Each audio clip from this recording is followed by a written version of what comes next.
I'm divorcing you. I want to live with Mom and Dad. Get out, you leeching homemaker. A heated argument had crossed a line with the husband's words. I handed him the prepared divorce papers, making him sign the documents the lawyer had prepared. My husband and in-laws were thrilled about the divorce, but they didn't know yet. They didn't know that an unimaginable hell was awaiting them. My name is Emily, and I'm 30 years old. I'm a homemaker. I've been married to Mason for 5 years, and our only daughter, Lily, is almost 4. On the surface, we seem like a happy family, but there was one problem I couldn't share with anyone. We lived with my husband's parents, and it had become a massive burden for me. It all started right after we got married. Mason was supposed to move to my apartment after our wedding, but suddenly he proposed something unexpected. Wait! Aga chakras, first. Let's get mounting. I was speechless at the sudden proposition. Whoa, I don't mean forever. We'll want our own home someday, and we'll need a car when we have children. So, I want to save money for that time. I understand wanting to save money, but do we have to live together? My parents said we could live there for free. They're getting old, and they said it would be comforting to have us around. I appreciate their kindness, but I'm serious about saving money for our future, Emily, so I want to save on rent until we have kids. Please, I beg you. My husband repeatedly pleaded, leaving me in a difficult position. It was hard to refuse when he cited saving for our future as the reason for living together. And this arrangement was only to last until we had children. My husband's salary isn't all that high. That's why I can understand my husband's argument that we should live with my parents and save on living expenses by saving money. Essentially, I gave in, and reluctantly, we decided to live with my in-laws. For the first few months, living together wasn't a problem. We both saved part of our income in a joint account, and everything was going smoothly. Then my pregnancy was confirmed. When I reported it to my husband, the news immediately reached my in-laws as well. That's probably when my nightmare began. After becoming pregnant with his child, my mother-in-law started to become more and more harsh. Upon getting pregnant, I switched to working from home, and my mother-in-law said to me in a stern tone, "Emily, what are you doing at home while my son is out working?" I'm working too. I'm working too. But no matter how I explained, mother-in-law just shook her head and sighed. My goodness, Action. What an awful deal. You're just trying to deceive us, aren't you? Lying to get out of work is despicable. Wait a minute. Quiet. Don't talk back to me. You're just a dial. If you're just going to play on the computer, at least take care of the house. And so my days of being forced to do housework without acknowledgement of my work from home continued. Morning sickness can vary day to day. Some days, life goes on as normal, but others, it's so agonizing I can't even get up. No matter how much I tried to explain, Neil wouldn't budge. In fact, every time I opened my mouth, she'd scream, "It's a lie. It's an excuse," and wouldn't believe a word I said. And to think, Mill herself went through the pain of childbirth with her son Mason. As for my file, he's always been a man of few words. He's quiet, but he never intervenes between Mill and me and is firmly on Mill's side. All the while I'm being lectured by Mill. He has this creepy grin on his face. I've sometimes thought it would be better to go to the office instead. But the trauma of feeling sick while outside made it impossible for my body to endure commuting during pregnancy. However, if I kept being harassed by my in-laws every day, the stress would build up. I decided to talk to my husband about it. "Hey kids, I hate to bring this up all of a sudden, but can we stop living with your parents?" What? My husband looked at me bewildered and asked, "What's wrong all of a sudden?" Did you mean limit? Did something happen? "Well, every day when you're not around, I've been harassed." I told my husband everything, from Mill's snide remarks to my Phil's cold attitude. Tears welled up as I spoke, and though I was choked up, I firmly conveyed how unbearable my life had become. Mason will surely respect my feelings above all. Our monthly savings might decrease a bit, but he will definitely understand. But what came out of my husband's mouth were words I could never have imagined. Hey, isn't this Emily's fault? I never thought I would be blamed, and I was bewildered. Just wait a minute. I told you. Mason, didn't I? I've switched to working from home, but that doesn't mean I'm not working at all. It's impossible to take on all the housework during work hours. Do you want to say that Mom and Dad are wrong? We're living here for free. Just listen a little. Dad and Mom. Anyway, this is Emily's fault. My husband ended the conversation unilaterally and left the room. "Dad and Mom, how old are you?" I explained everything, so why do you only defend your parents and not me? If I knew it would come to this, I would never have agreed to live together in the first place. But I don't have the courage to leave this house now. I'm about to give birth. If I come alone now, I can see that life will be hard. That thought held me back, and I couldn't bring myself to divorce. Time passed, and I safely gave birth to my daughter. I think I endured well, all things considered, against the harassment of my in-laws and my husband's incomprehension. I wanted to divorce as soon as possible, but I couldn't because my husband and in-laws loved our daughter so much, and I couldn't bear to take her family away from her. Spending the day with my in-laws was painful, so I wanted to return to work right after parental leave. But the company's policy changed, and I had to settle for working from home. Today, as I was preparing dinner while my mother-in-law complained, my husband came home with a big smile on his face. And phone. Melon, I am tired. Welcome back. I called out, and my husband ran to me, flashing some documents. What's this? You won't believe it. I bought a high-rise condo today. What? A high-rise condo. You bought it. You're joking, right? It's not a joke. My parents and I have been talking about living in a high-rise condo for a while now. Man, my dream has finally come true. What and you? What are you talking about? Ignoring my confusion, my in-laws were cheering and saying, well done. To my husband, I was so taken aback that I hurriedly questioned my husband. Wait a minute. You're lying about the high-rise condo, right? Why would I lie? It's great. From now on, we'll be living in a high-rise condo. We're joining the upper class.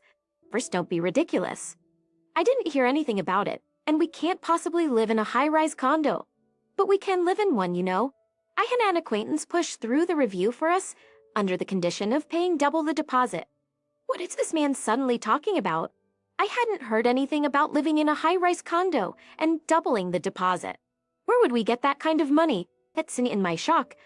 Vegetable tears. I was at a loss for words, and my husband began to look down on me and snap at me. Do you have a problem with me or something? After all, I humbled myself to get our application approved. It's not that I'm complaining, but I'm shocked that you didn't consult me.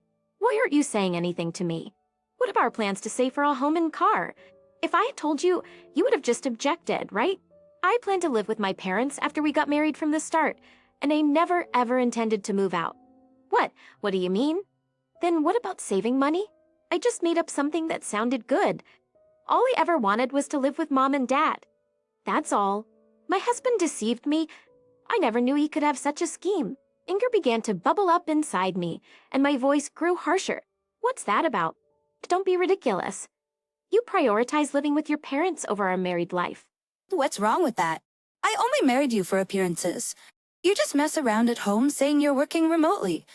A failure of a wife like you should just keep quiet and do as you're told. Stop it. Enough. I can't bear it anymore. I didn't think you were like this. That's my lie. I want a divorce. About you homemaker parasite. Umming me a parasite? That's harsh. But it's the truth, isn't it?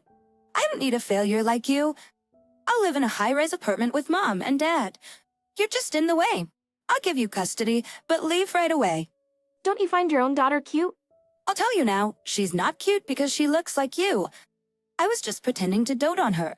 What Mom and Dad really wanted was a boy, not a girl. Being insulted about my daughter too. The fuse inside me finally blew. I understand. If you say so, I will leave. But I need a week because of Lily. All right, you will leave without fail after a week, right? Thus, my preparations for revenge began the next day. I headed to a law firm to have pledge prepared that stated no contact after divorce. The deadline of a week was short, but I did everything possible towards the divorce. A week later, I handed over the prepared divorce papers and had him sign the documents the lawyer created. As I left with my daughter, clutching our belongings, my husband and in-laws sneered and said, "You're finally leaving.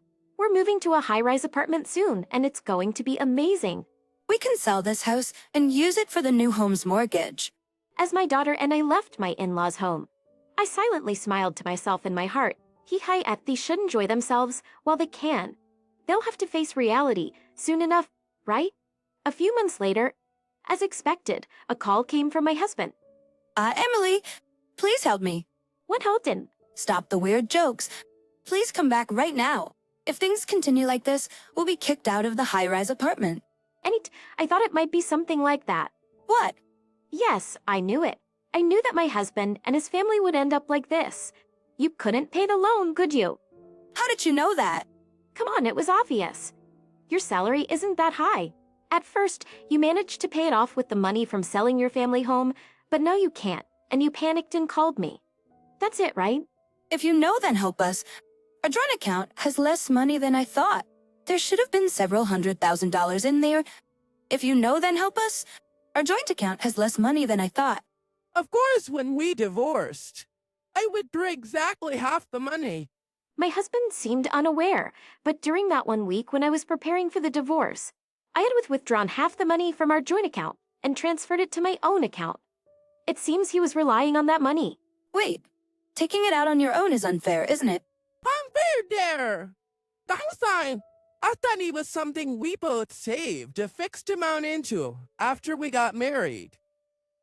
What's wrong with me? Taking half as property division. It's a valid reason. Besides, you've always treated me like a parasite since I worked from home, right? Don't joke around. My parents' savings are almost nothing, and we didn't get much for selling the family home. I was planning to use the money from our joint account for the loan payment. Give it back. I yelled back at my husband, over the phone in a low voice. This is what happens when you sign contracts for things you can't afford. You're us in acquisition. Feel not what you deserved. Just so you know, since you signed that affidavit, you owe me compensation. If you involved me in anything, per sequence closet, reverse. Then my husband pleaded, tears in his eyes. Give me a break. Annoying, isn't it? Isn't it like I answer action? Out and live peacefully with your beloved dad and mom, the family you love so much. I finally found happiness by getting away from trash like you. Stay away from me, and I daughter forever you. Me. In a huff, I hung up the phone and deleted my husband's contact information. I hadn't given my new address, so we likely wouldn't meet again. From what I had heard, my husband and in-laws quickly fell behind on their loan payments and were soon evicted from their high-rise apartment. When they sold the new house to pay off the debts, only the debt remained. Since their family home was already sold, the three of them were now living in a cramped apartment. With only Mason's salary, they couldn't afford decent meals and seemed to be wasting away day by day. Rather, it seemed like a fitting punishment. On the other hand, I had rented a new house near my workplace and was enjoying peaceful days with my daughter. Work was going well, and I had even been promoted recently. I was able to save a decent amount of money for my daughter. Let me. I'm sorry. I was him. Are you homeless? You're my mom. I asked my daughter on the way to the childcare center. Lily, I hated Daddy when he was mean to Mommy. I hated Grandma and Grandpa too. I'm super cursors in Tetley. Lily loves Mommy. As long as Mommy is here, it's okay. Just with those words, my daughter tightly grasped my hand. The bitterness and resentment that had been lingering in my heart slowly started to unravel. I will make this child happy no matter what, I vowed to myself, squeezing my daughter's little hand in return.